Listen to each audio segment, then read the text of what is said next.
बातमीपत्रामध्ये आता पाहणार आहोत गावाकडच्या काही महत्त्वाच्या 50 बातम्या अतिशय वेगवान स्वरूपात सुरुवात करूयात। आवश्यक देखभाल आणि दुरुस्तीच्या कामासाठी मुंबईतील काही भागात 14 तासांसाठी पाणी पुरवठा बंद ठेवण्यात येणार आहे अशी माहिती बृहन्मुंबई महानगरपालिकेने दिली आहे। त्यामुळे गुरुवारी वांद्रे आणि खारघरमधील अनेक भागात पाणी पुरवठा तात्पुरता बंद केला जाणार आहे। पुणे सोलापूर अहिल्यानगर जिल्ह्याला वरदान ठरलेल्या उजनी धरणामध्ये 97.68% पाणीसाठा जमा झालाय तर धरणामध्ये 52,137 क्युसेकनं पाणी आवक होत आहे आणि धरणाची वाटचाल 100कडे सुरू असताना धोकादायक पातळी नियंत्रणासाठी धरणामधून भीमा नदी पात्रात 70,000 क्युसेकनं विसर्ग सुरू केलाय। पुण्यातील वैभवशाली विसर्जन मिरवणुकीबाबत पोलीस आयुक्त अमितेश कुमार यांनी यावर्षी पूर्णपणे निर्बंधमुक्त गणेश उत्सव राहील यात शंका नसल्याचं स्पष्ट केलं। मात्र या उत्सवात दारू पिऊन धिंगाणा घालणाऱ्या लोकांना शोधून 1-2 महिने आतमध्ये टाकणार असा सज्जड इशारा त्यांनी दिलाय। गणपती उत्सवाला कोकणात जाणाऱ्या चाकरमान्यांसाठी एसटी महामंडळानं यंदा 23 ते 27 ऑगस्ट या कालावधीमध्ये 5,200 ज्यादा बस उपलब्ध करून देण्याचं नियोजन केलंय। 23 ऑगस्टपासून मुंबई, ठाणे, पालघर या विभागातील प्रमुख बस स्थानकातून या ज्यादा बसेस सोडण्यात येणार आहेत। राज्यात रिक्षा, टॅक्सी आणि ई-बाईक सारख्या सेवा सुरू करण्यासाठी आता सरकार ॲप तयार करणार आहे। खासगी संस्थांच्या बरोबरीनं आता सरकारच ऑनलाईन वाहन बुकिंगची सेवा देण्याचा विचार करते। यासाठी Maharashtra institute for transport technology आणि मित्र या संस्थांसह इतर खासगी संस्थांची मदत घेण्यात येणार आहे अशी माहिती परिवहन मंत्री प्रताप सरनाईक यांनी दिली आहे। 6 फुटांपेक्षा कमी उंचीच्या मूर्तीचं कृत्रिम तलावात विसर्जन करावं असं न्यायालयाचे आदेश आहेत। अनेक सार्वजनिक गणेशोत्सव मंडळांच्या मंडपात मोठ्या मूर्तींसोबत लहान मूर्तींची देखील प्रतिष्ठापना करतात। लहान मूर्तींची उंची 6 फुटापेक्षा कमी असल्यानं त्यांचे कृत्रिम तलावात विसर्जन करावं लागणार आहे। त्यामुळे एकाच मंडळाला मूर्तीच्या विसर्जनासाठी 2 विसर्जन स्थळं गाठण्यासाठी कसरत करावी लागणार आहे। वर्सोवा अंधेरी घाटवर मेट्रो 1 मार्गिकेचं संचालन करणाऱ्या कंपनीसोबत सुरू असलेल्या न्यायालयीन लढ्यामध्ये MMRDAला दणका बसलाय। सर्वोच्च न्यायालयाच्या निर्देशानंतर MMRDAनं 560 कोटी कोर्टात भरावे लागले। राज्यात 11वी प्रवेशासाठी एकूण 12,41,187 विद्यार्थ्यांनी नोंदणी केलेली आहे। यामध्ये 29 जुलै रोजी 7,051 नवीन विद्यार्थ्यांनी नोंदणी केली आहे। येत्या 31 जुलै ते 2 ऑगस्ट या कालावधीमध्ये विद्यार्थ्यांना महाविद्यालयामध्ये प्रत्यक्ष जाऊन आपला प्रवेश निश्चित करावा लागणार आहे।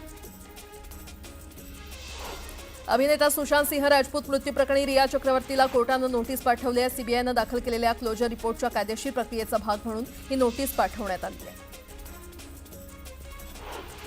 भुसावळमधील शिक्षक पतसंस्थेतील घोटाळ्यात 16 संशयितांना न्यायालयीन कोठडी सुनावण्यात आली आहे तर एकूण 46 संशयितांवर गुन्हा दाखल करण्यात आला आहे। ग्रामीण भागात उत्कृष्ट काम करणाऱ्या ग्रामपंचायत, पंचायत समिती आणि जिल्हा परिषदांसाठी यंदापासून मुख्यमंत्री समृद्ध पंचायत राज अभियान राबवण्याचा निर्णय राज्य मंत्रिमंडळाच्या बैठकीत घेण्यात आला। या अभियानाच्या माध्यमातून विविध क्षेत्रात उल्लेखनीय काम करणाऱ्या स्थानिक स्वराज्य संस्थांना विविध गटात दरवर्षी 290 कोटी 33 लाख रुपयांची 1,902 बक्षिसं देण्यात येणार आहेत। पुन्हा एकदा बातम्या वेगवान स्वरूपात।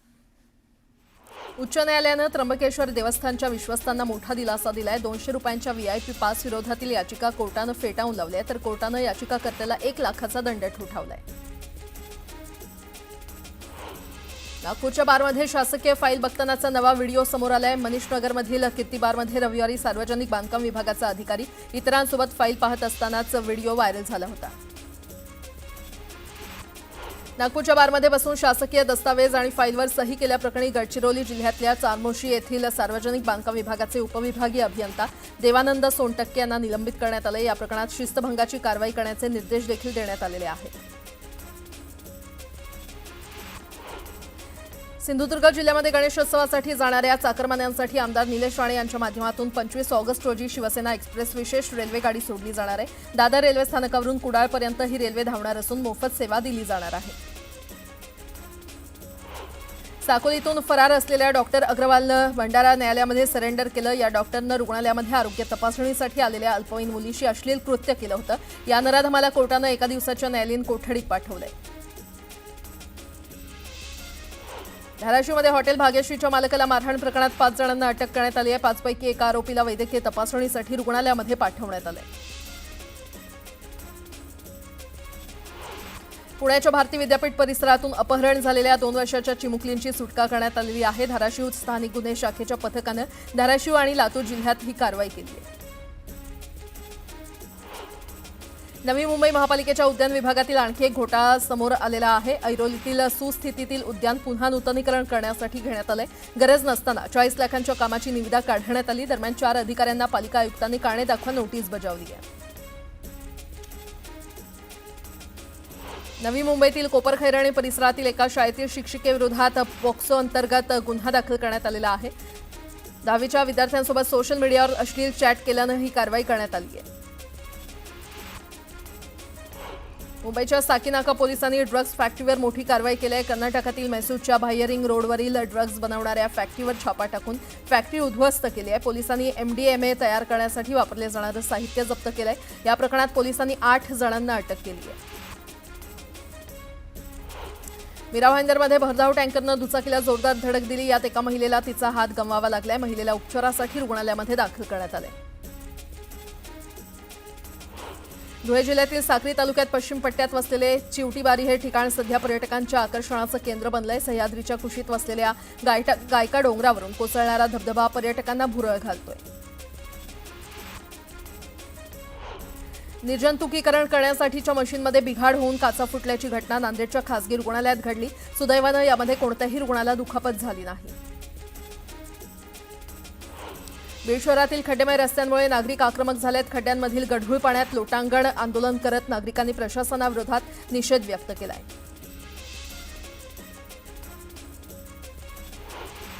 बुलढाण्याच्या माळेगाव येथील वन जमिनीवरील अतिक्रमण काढताना वनविभाग आणि अतिक्रमणधारक आदिवासींमध्ये संघर्ष झाला। दरम्यान अटकेच्या भीतीनं आदिवासी व्यक्तीनं आत्मदहनाचा प्रयत्न केला असून त्याच्या रुग्णालयामध्ये उपचार सुरू आहेत।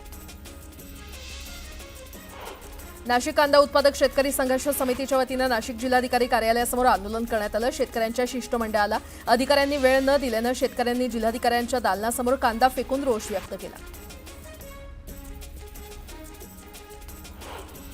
हिंगोलीच्या जिल्हाधिकारी कार्यालयासमोर शिक्षक संघटनांच्या समन्वय समितीनं लाक्षणिक उपोषण केलं। शिक्षकांच्या पदोन्नतीसह निपुण हिंगोली कार्यक्रमाअंतर्गत निलंबित शिक्षकांना पुन्हा सेवेत रुजू करून घ्यावं या मागणीसाठी हे आंदोलन करण्यात आलं।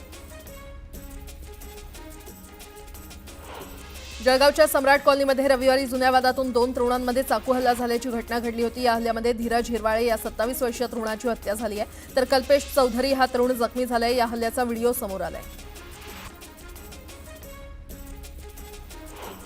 मालेगावात एका तरुणावर अज्ञातानं गोळीबार केलाय। गोळीबारात तरुण गंभीर जखमी झालाय। अनिश शेख असं जखमी तरुणाचं नाव आहे। जखमी तरुणावर रुग्णालयामध्ये उपचार सुरू आहेत। दिवसाढवळ्या घडलेल्या या घटनेमुळे मालेगाव शहरात खळबळ माजली आहे। नागरिकांमध्ये भीतीचं वातावरण निर्माण झालेलं आहे। तर या तरुणावर हल्ला का आणि कोणी केला हे स्पष्ट झालं नाहीये। पोलिसांनी या प्रकरणी गुन्हा दाखल करून तपास सुरू केलाय।